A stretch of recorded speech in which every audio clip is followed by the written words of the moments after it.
నమస్తే, welcome to Shri paper news. ముందుగా headlines.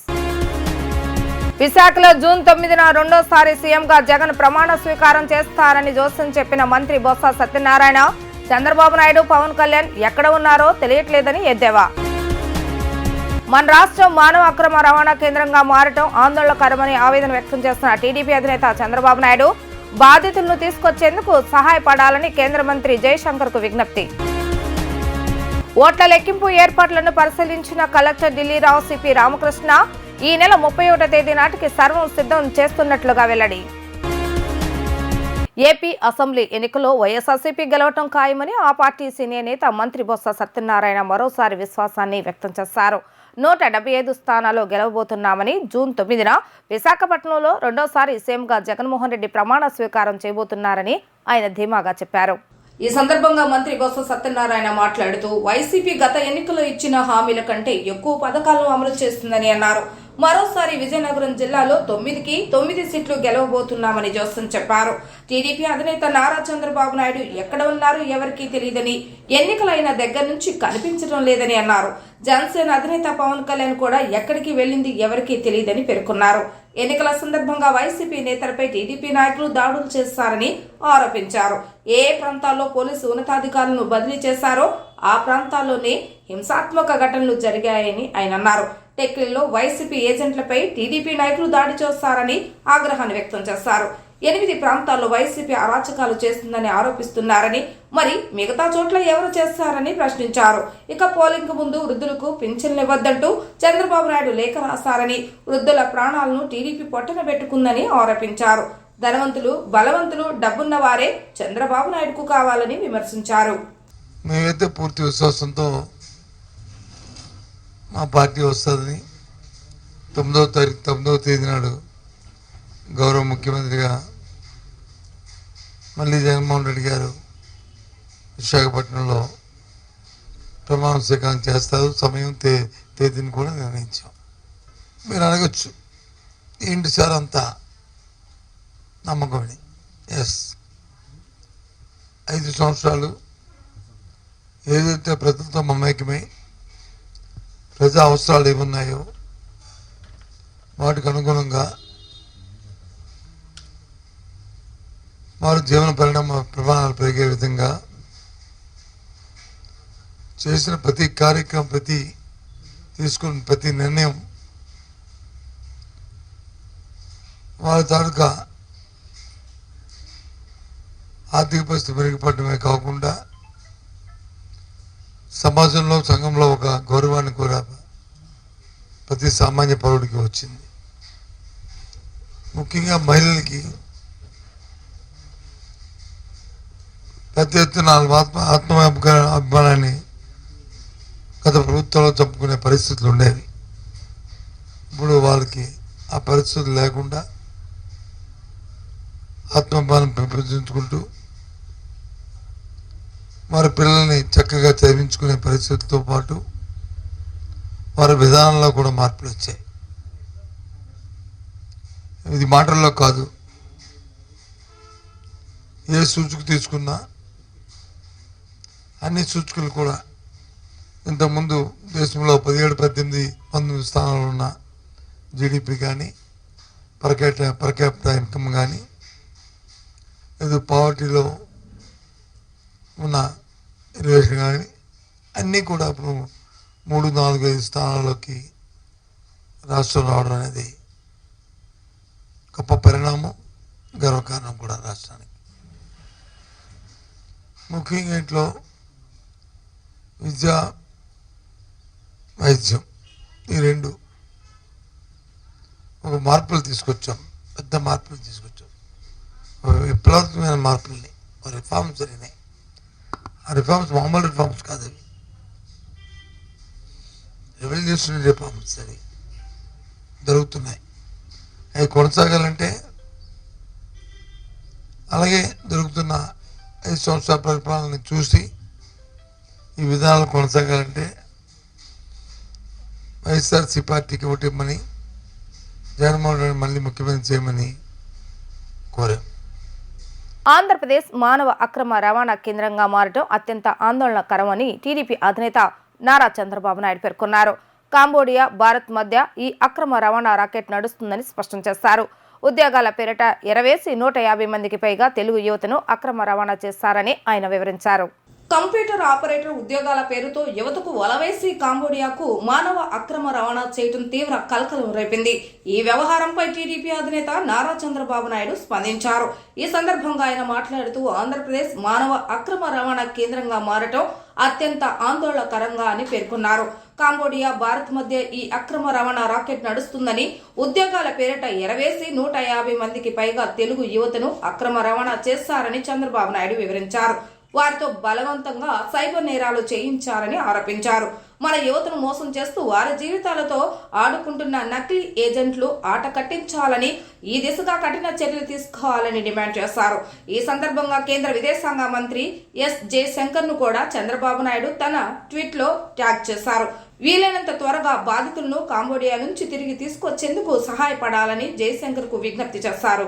జిల్లాలో ఈ నెల 13న నిర్వహించిన సార్వత్రిక ఎన్నికలకు సంబంధించి జూన్ 4న ఓట్ల లెక్కింపు జరగాల్సి ఉన్నందున ఈసీఐ, సీఈఓ మార్గదర్శకాలను అనుసరించి పార్లమెంట్, అసెంబ్లీ నియోజకవర్గాల వారీగా ఓట్ల లెక్కింపు నిర్వహించేందుకు కౌంటింగ్ కేంద్రాలను ఈ నెల 31వ తేదీ నాటికి సర్వం సిద్ధం చేస్తున్నట్లుగా జిల్లా collector S Dilli Rao, police commissioner PhD Ramakrishna తెలిపారు. జిల్లా collector S Dilli Rao, police commissioner PhD Ramakrishna, joint collector Mylavaram RO P Sampath Kumar, Vijayawada నగరపాలక సంస్థ commissioner, Vijayawada central RO Swapnil Dinakar Pundkar తదితరులతో కలిసి ఇబ్రహీంపట్నం జూపూర్లోని నోవా నిమ్రా కళాశాలలో కౌంటింగ్ ప్రక్రియ చేపట్టేందుకు చేస్తున్న ఏర్పాట్లను పరిశీలించారు. ఈ సందర్భంగా కలెక్టర్ ఢిల్లీరావు మాట్లాడుతూ విజయవాడ పార్లమెంటు 7 అసెంబ్లీ నియోజకవర్గాలకు జూన్ 4వ తేదీన ఓట్ల లెక్కింపు నిర్వహించడం జరుగుతుందని, ఈ ప్రక్రియకు సంబంధించి ఏర్పాట్లు చురుకుగా జరుగుతున్నాయని అన్నారు. పనులను మరింత వేగవంతం చేసి ఈ నెల 31 నాటికి కౌంటింగ్ ప్రక్రియను సజావుగా నిర్వహించేందుకు ఈసీఐ మార్గదర్శకాలకు అనుగుణంగా కౌంటింగ్ కేంద్రాల్లో అన్ని వసతులతో ఏర్పాట్లు చేస్తున్నట్లుగా వెల్లడించారు. 1000 మందికి పైగా కౌంటింగ్ సూపర్వైజర్లు, కౌంటింగ్ అసిస్టెంట్లు, మైక్రో అబ్జర్వర్లు, ఇతర సిబ్బంది కౌంటింగ్ విధుల్లో పాల్గొన్నట్లుగా వారు తెలిపారు. కౌంటింగ్ కేంద్రాల వద్ద కట్టుదిట్టమైన భద్రత ఏర్పాట్లు చేస్తున్నామని, సూక్ష్మ పరిశీలన, సీసీ కెమెరాల నిఘా నడుమ ప్రక్రియను నిర్వహిస్తున్నట్లుగా పేర్కొన్నారు. ఎక్కడ ఎలాంటి గందరగోళానికి తావు లేకుండా సరైన విధంగా బారికేడ్ సూచిక బోర్డులో ఏర్పాటు చేస్తున్నట్లుగా తెలిపారు. ఫలితాల సమాచారాన్ని ఎప్పటికప్పుడు మీడియా ద్వారా అందించేందుకు వీలుగా హై స్పీడ్ ఇంటర్నెట్ సౌకర్యం, ఎల్ఈడి టీవీలతో మీడియా కేంద్రాన్ని ఏర్పాటు చేస్తున్నట్లుగా తెలిపారు. రౌండ్ల వారీగా ఫలితాలను మీడియాకు అందజేసేందుకు చర్యలు తీసుకుంటున్నట్లుగా వెల్లడించారు. అధికారులు, సిబ్బంది, కౌంటింగ్ ఏజెంట్లు, అభ్యర్థులు తదితరులకు అల్పాహారం, భోజనం, తాగునీరు వంటి ఏర్పాట్లు చేస్తున్నట్లుగా వెల్లడించారు. కౌంటింగ్ కేంద్రాల్లోకి నిబంధనల మేరకు మొబైల్ ఫోన్లకు అనుమతి లేనందున నియోజకవర్గాల వారీగా మొబైల్ ఫోన్లను భద్రపరిచేందుకు ప్రత్యేక కౌంటర్లను ఏర్పాటు చేస్తున్నట్లుగా తెలిపారు. స్ట్రాంగ్ రూముల నుంచి ఓట్ల లెక్కింపు కేంద్రాలకు ఈవీఎంలను తీసుకెళ్లేందుకు సిబ్బంది, అధికారులకు ఒకవైపు అభ్యర్థులు, ఏజెంట్లు, కౌంటింగ్ ఏజెంట్లకు మరోవైపు వేర్వేరు మార్గాలను ఏర్పాటు చేస్తున్నట్లుగా వివరించారు. అదేవిధంగా పోస్టల్ బ్యాలెట్ ను లెక్కించేందుకు ప్రత్యేక ఏర్పాట్లు చేస్తున్నట్లుగా ఆయన తెలిపారు. ఈ సందర్భంగా సిపి పిహెచ్డి రామకృష్ణ మాట్లాడుతూ కౌంటింగ్ కేంద్రాల వద్ద 3 అంచెల భద్రతా విధానాన్ని అమలు చేస్తున్నామని, పాసులు, గుర్తింపు కార్డులు కలిగిన వారిని మాత్రమే కౌంటింగ్ కేంద్రాల ఆవరణలోకి అనుమతించడం జరుగుతుందని అన్నారు. కౌంటింగ్ కేంద్రాల్లోకి ఎట్టి పరిస్థితుల్లోనూ సెల్ ఫోన్లను అనుమతించబోమన్నారు. సీసీ కెమెరాల పర్యవేక్షణ నడుమ పకడ్బందీగా కౌంటింగ్ ప్రక్రియ కొనసాగేలా చర్యలు తీసుకుంటున్నట్లుగా తెలిపారు. కౌంటింగ్ కేంద్రాల వద్ద విద్యుత్ సరఫరాకు అంతరాయం లేకుండా చర్యలు తీసుకోవడంతో పాటు పార్కింగ్ కూడా సరైన విధంగా ఏర్పాట్లు చేస్తున్నట్లుగా తెలిపారు. Nova and Nimra engineering colleges, నేను, సిపి గారు, తర్వాత జేసీ గారు, ఆల్ రిటర్నింగ్ అధికారులు అందరం కూడా కలిసి ఇన్స్పెక్షన్ చేయడం జరుగుతుంది. అంటే కౌంటింగ్ ఏజెంట్స్ ఎలా ఎంట్రీ కావాలి, కౌంటింగ్ స్టాఫ్ ఎంట్రీ అవ్వాల్సినటువంటిది, అండ్ కౌంటింగ్ హాల్స్లో ఎటువంటి ఏర్పాట్లు ఉంటాయి, అక్కడ ఉండేటువంటి టేబుల్స్, దాని మెజర్మెంట్స్, దాని తగ్గట్టుగా మొత్తం అంతా చూసుకుంటున్నాము.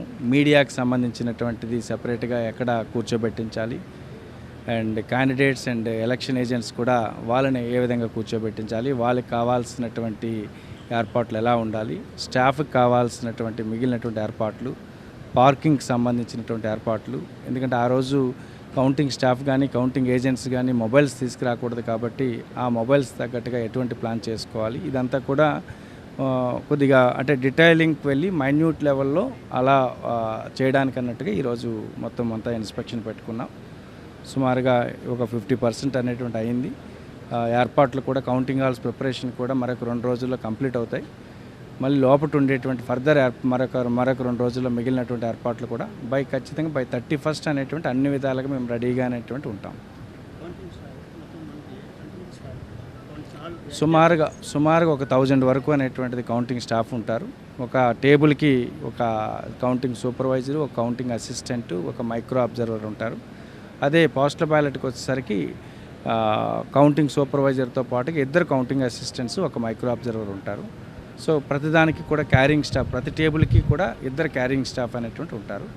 సో దాని విధంగా మొత్తం అంతా కలిసి ఒక 1000 వరకు ఇక్కడ ఉండొచ్చు. మీడియాకి నుండి ఒక 150+ అనేటువంటి ఉండొచ్చు. క్యాండిడేట్స్, వాళ్ళకి సంబంధించిన ఏజెంట్స్ అనేటువంటి సుమారుగా మేము ఒక 70 మందిని ఇక్కడికి ఎక్స్పెక్ట్ చేస్తున్నాము. సో దాని తగ్గట్టుగా ఏర్పాటు చేసుకుంటున్నాం. సుమారుగా ఒక 1000 వరకు అనేటువంటిది కౌంటింగ్ స్టాఫ్ ఉంటారు. ఒక టేబుల్కి ఒక కౌంటింగ్ సూపర్వైజరు, ఒక కౌంటింగ్ అసిస్టెంటు, ఒక మైక్రో అబ్జర్వర్ ఉంటారు. అదే పోస్టల్ బ్యాలెట్కి వచ్చేసరికి కౌంటింగ్ సూపర్వైజర్తో పాటుగా 2 కౌంటింగ్ అసిస్టెంట్స్, ఒక మైక్రో అబ్జర్వర్ ఉంటారు.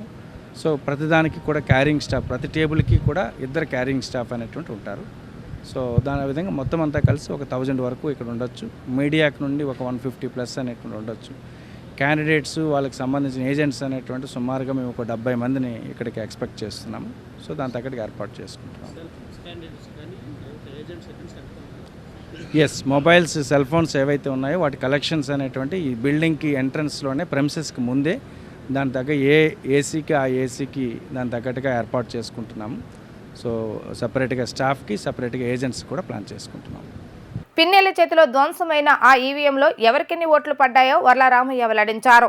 ఆ ఈవీఎంతో అనుసంధానమైన వీవీప్యాట్ యంత్రంలోని స్లిప్లను బట్టి టీడీపీకి 22 ఓట్లు, వైఎస్ఆర్పీకి 6 ఓట్లు పడ్డాయని వివరించారు. టీడీపీ కేంద్ర కార్యాలయంలో ఏర్పాటు చేస్తున్న విలేకరుల సమావేశంలో టీడీపీ పాలిట్ బ్యూరో సభ్యులు వర్లరామయ్య మాట్లాడుతూ మాచర్ల నియోజకవర్గంలో మార్పు మొదలైందని పిన్నెల్లికి అర్థమైందని, ప్రజల మార్పును భరించలేక పిన్నెల్లి ఈవీఎంలను ధ్వంసం చేశాడని విమర్శించారు. పిన్నెల్లి అరాచకాలను ప్రజలు నిశ్శబ్ద విప్లవంతో అణిచివేస్తారని తెలిపారు. మాచర్ల సున్నితమైన ప్రాంతం అని, ఈ నియోజకవర్గంలో కేంద్ర బలగాలతో భద్రత కల్పించవలసిన అవసరం ఉందని అన్నారు. అయితే పోలింగ్ రోజున విధుల్లో ఏపీ పోలీసులు మాత్రమే కనిపించారని పేర్కొన్నారు. మాచర్ల సమస్యాత్మక ప్రాంతం అని తెలిసి కూడా ఇక్కడ కేంద్ర బలగాలను దింపలేదని, ఇది పోలీసుల తప్పిదమా లేక ఎన్నికల సంఘం తప్పిదమా అనేది తేలాల్సి ఉందని వ్యాఖ్యానించారు. మాచర్ల నియోజకవర్గంలో మే 13న కేంద్ర బలగాలు విధుల్లో ఉంటే పరిస్థితి మరోలా ఉండేదని అభిప్రాయపడ్డారు. ఈవీఎంను పగలగొట్టిన పిన్నెల్లిని కాల్చి పడేయాలా లేక రెక్కలు విచ్చి కట్టేసి పోలీస్ స్టేషన్కు తీసుకెళ్లడమో జరిగేదని అన్నారు. ఈ నెల 13వ తారీఖున పోలింగ్ జరిగేటప్పుడే, ఓట్లు వేసేటప్పుడే అతన్ని నేర సామ్రాజ్యంలో ఉండే ప్రజలందరూ తిరుగుబాటు చేశారు, అతన్ని తిరస్కరించారు, అతన్ని నేరపూరిత సామ్రాజ్యాన్ని కూలతోస్తున్నారు అని అర్థమయ్యి అతను పోలింగ్ బూతుల్లోకి వెళ్ళి ఈ రకమైన అరాచకాన్ని సృష్టించాడు. పోలింగ్ బూత్లోకి వెళ్ళి ఎంతో ధైర్యంగా, ఎన్నడూ జరగని రీతిలో ఈవీఎం బాక్సులు ఉన్నాయో వాటిని పగలగొట్టాడు అతను. అదే ఎలక్షన్ కమిషనర్, పోలీస్ ఆఫీసర్స్ సరిగా నిర్ణయం తీసుకొని ఆ సెన్సిటివ్ బూత్లో సెంట్రల్ ఫోర్స్ని పెట్టినట్టయితే ఇతన్ని కాల్చి పడేసేవాళ్ళు. బాక్స్ పగలగొడితే వారి కళ్ళ ముందు సెంట్రల్ ఫోర్స్ ఉన్నట్లయితే ఫైర్ ఓపెన్ చేసి ఉండేవాళ్ళు, ఇతన్ని కస్టడీలోకి తీసుకుని ఉండేవాళ్ళు. ఇతన్ని పెడరెక్కలు విరిచి పట్టుకొని పోలీస్ స్టేషన్కి తీసుకెళ్ళేవాళ్ళు. అక్కడ లోకల్ పోలీసులు ఉన్నారు కనుక ఇది జరగలేదు. మేము ఎలక్షన్ కమిషన్ అదే అడిగాము నిన్న, మీరు సెంట్రల్ ఫోర్స్ ఎందుకు పెట్టలేదు? ఎప్పుడైతే అది సెన్సిటివ్ బూత్ కింద డిక్లేర్ చేయబడిందో, ఎప్పుడైతే ఆ కాన్స్టిట్యుయెన్సీ సెన్సిటివ్ కాన్స్టిట్యుయెన్సీ కింద నిర్ణయించబడిందో అప్పుడే మీరు సెంట్రల్ ఫోర్స్ని ఆయా బూతుల్లో పెట్టుండాలా. పెట్టలేదంటే అది ఎన్నికల కమిషన్ నిర్లక్ష్యమా? ఆ లోకల్గా పోలీస్ ఆఫీసర్ ఎవరైతే ఇన్ఛార్జ్ ఉన్నారో ఆ నియోజకవర్గానికి అతని నిర్లక్ష్యమా, లేకుంటే అతని ప్రోద్బలమా?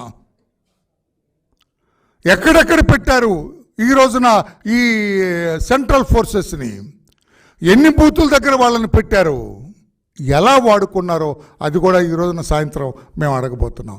నేను ఇక్కడ ఏం చెప్పాలనుకుంటున్నా అంటే, సజ్జల రామకృష్ణారెడ్డి అతనేదో చాలా పవిత్రుడు, ఏ నేరం చేయని అమాయకుడు, జగన్మోహన్ రెడ్డి గారికి అత్యంత ఆప్తుడు, జగన్మోహన్ రెడ్డి గారికి ఇష్టమైన వాడు, అతను అలా బాక్సులు బద్దలు కొట్టేవాడు కాదు అని సజ్జల రామకృష్ణారెడ్డి గారు మాట్లాడుతున్నారు. అయ్యా సజ్జల రామకృష్ణారెడ్డి గారు, ఇంకా ఎందుకు బుకాయిస్తారు? ఇంకా ఎందుకు మీకు మేకపోతు గాంభీర్యం? మాచర్లలో ఏదైతే నిశ్శబ్ద విప్లవం జరిగిందో, మాచర్లలో ఏదైతే రాష్ట్ర ప్రజలందరూ కూడా ఒక విప్లవాన్ని, నియోజకవర్గ ప్రజలందరూ కూడా ఒక విప్లవం తీసుకొచ్చారు నిశ్శబ్దంగా. అదే విప్లవం ఆ పిన్నెల్లి రామకృష్ణారెడ్డి అవినీతి సౌధాన్ని కూలదోసింది.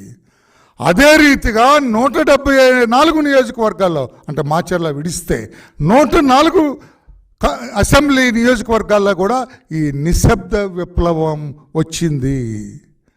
జగన్మోహన్ రెడ్డి గారి అహంకారపూరిత అధికారాన్ని, నేరపూరిత సామ్రాజ్యాన్ని, అరాచకపూరిత అధికారాన్ని కూలదోశారు నిశ్శబ్ద విప్లవంతో. బ్రహ్మశ్రీ చాగంటి కోటేశ్వరరావు చే శ్రీ మాతా వైభవం అద్వితీయమైన ప్రవచనం కార్యక్రమం భక్తులను ఎంతగానో మంత్రముగ్ధులను చేసింది. అమ్మవారి అనుజ్ఞ మేరకు ఈ కార్యక్రమాన్ని నిర్వహిస్తున్నట్లుగా ఈవో రామారావు తెలియజేశారు. శ్రీ దుర్గా మల్లేశ్వర స్వామి దేవస్థానం ఆధ్వర్యంలో శుక్రవారం సాయంత్రం తుమ్మలపల్లి క్షేత్ర కళాక్షేత్రంలో ప్రముఖ ఆధ్యాత్మిక ప్రవచనకర్త బ్రహ్మశ్రీ చాగంటి కోటేశ్వరరావు చే శ్రీ మాతా వైభవం ఆధ్యాత్మిక ధార్మిక ప్రవచన కార్యక్రమం ఏర్పాటు చేయడం జరిగింది. మంగళ వాయిద్యాలు, ఆలయ వేద పండితుల మంత్రోచ్చరణ నడుమ బ్రహ్మశ్రీ చాగంటి కోటేశ్వరరావు దంపతులు జ్యోతి ప్రజ్వలన చేయగా, ఆలయ వైదిక సిబ్బందిచే కనకదుర్గ అమ్మవారికి పూజలు జరిపించిన అనంతరం ప్రవచనాన్ని ప్రారంభించారు. ఈ కార్యక్రమానికి భక్తులు పెద్ద సంఖ్యలో విచ్చేసి ప్రత్యక్షంగా వీక్షించారు. దేవస్థానం ఈవో కెఎస్ రామారావు మాట్లాడుతూ అమ్మవారి అనుజ్ఞ మేరకు ఈ కార్యక్రమాన్ని నిర్వహిస్తున్నట్లుగా తెలిపారు. భక్తులు పెద్ద సంఖ్యలో వచ్చి అమ్మవారి వైభవాన్ని విని ఆనంద పరవశులయ్యారని తెలిపారు. రెండో రోజు శనివారం ప్రవచనాలు జరుగుతాయని చెప్పారు. ఈ కార్యక్రమంలో హైకోర్టు న్యాయమూర్తులు జస్టిస్ శ్రీనివాస్, జస్టిస్ జ్యోతిర్మయి, దేవాదాయ శాఖ కమిషనర్ ఎస్ సత్యనారాయణ, ఐఏఎస్ దంపతులు, దేవాదాయ శాఖ జాయింట్ కమిషనర్ ఆజాద్, పలువురు నగర ప్రముఖులు పాల్గొన్నారు. ఆమె తనని ఎవరు లోపల నమ్ముకున్నారో అటువంటి దేవతల యొక్క స్త్రీల మనసులలో ఎప్పుడూ ఉండి వారి వైభవానికి కారణమవుతుంటుంది. లలితా శాస్త్రంలో ఒక నామం ఉంది, పులోమజార్చిత అని. పులోమజార్చిత అంటే పులోముని యొక్క కుమార్తె ఇంద్రుని యొక్క భార్య శచీదేవి.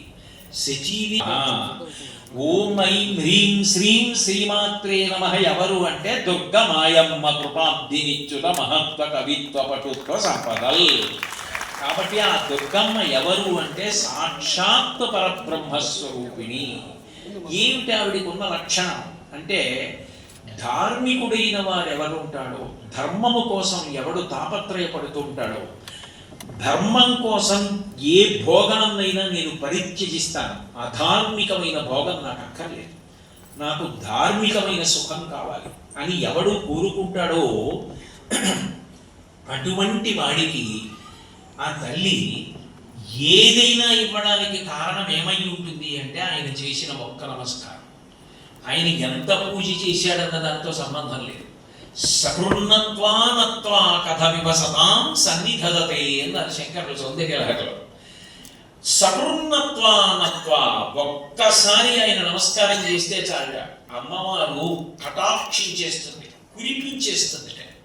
ఎందుకు కురిపిస్తుంది అంటే ఆమెకి ధర్మం అంటే అంత ఇష్టం. ఆయన అన్నారు, నా మాట పోవడానికి వీల్లేదు, ఎందుకంటే అది నా మాట కాదు కాబట్టి. నేను శ్రీరామ ధ్యానంలో ఉండగా నువ్వు వస్తే నా నోటి వెంట అప్రయత్నంగా వచ్చింది కాబట్టి అది రాముడు పలికించిన మాట. నీ భర్త చెవిలోకి వెళ్ళి ఆరామనామని చెప్పు, భక్తితో బ్రతుకుతాడంట.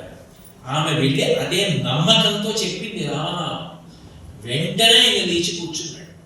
అంటే ఆ భక్తి ఎక్కడుందో ఆ యోగి నోటి వెంట వచ్చిన మాట సత్యమయ్యేటట్టు అమ్మవారు చేస్తుంది. అంతేగాని సత్యము ఆయన పలికాడు కాదు, ఆయన ఏది అన్నాడో అది సత్యం అవుతుంది. కారణం పతంజలి యోగశాస్త్ర భాష్యంలో అంటాడు, అనేన యుజ్యతే ఇది యోగ అంటాడు.